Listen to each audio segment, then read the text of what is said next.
Welcome back to Section 5, Lesson 2, Video 2. Here we're going to be writing equations in slope point form when you're given 2 points.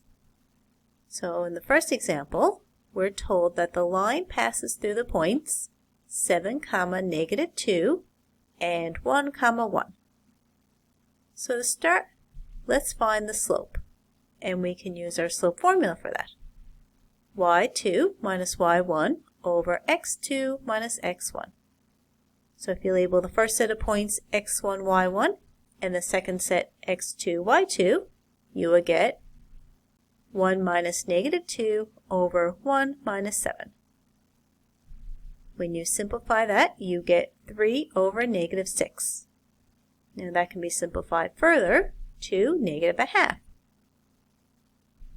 So now that we have the slope, we can just plug our slope and one of the 2 points that were given into the equation. Y minus y1 equals m times x minus x1. So if I plug in 1, 1, my equation would be y minus 1 equals -1/2 times x minus 1. So now let's do that again with a different set of points. So we'll start with calculating the slope using our formula. So when we plug in our values, we get 5 minus 14 over -9 minus -2. That is -9 over -7. And then canceling those two negatives, we get 9 over 7. So now I'm going to plug that slope and the first point into the equation to give me y minus 14 equals 9 over 7 times x plus 2. Now in example 2, we have to write the equation not only in slope point form, but slope intercept form as well. So let's start with slope point form. So let's start by calculating the slope using our formula. So plugging in the values, we get 6 minus 0 over 4 minus 3. That simplifies to 6 over 1, or simply 6. Now plugging in that slope and the first point 3, 0, I get this equation here. So now we have our slope point form. Now instead of writing y minus 0, I'm going to write that simply as y equals 6 times x minus 3. Now to change the slope intercept form, this is something that we looked at in the last video.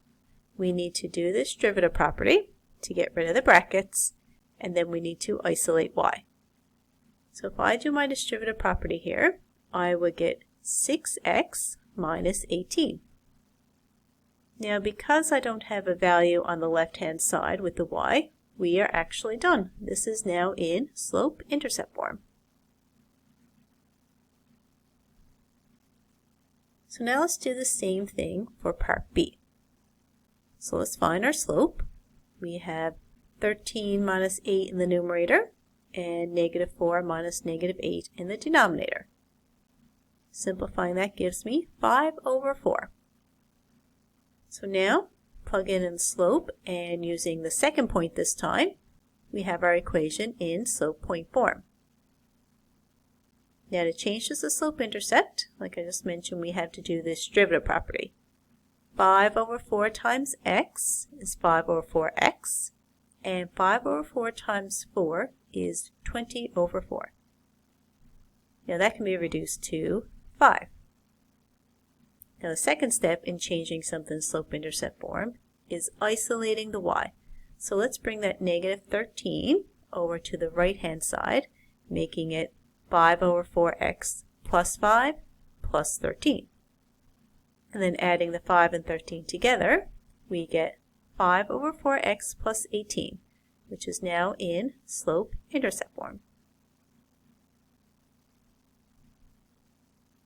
So that's how you can write an equation in slope point form when you're given 2 points.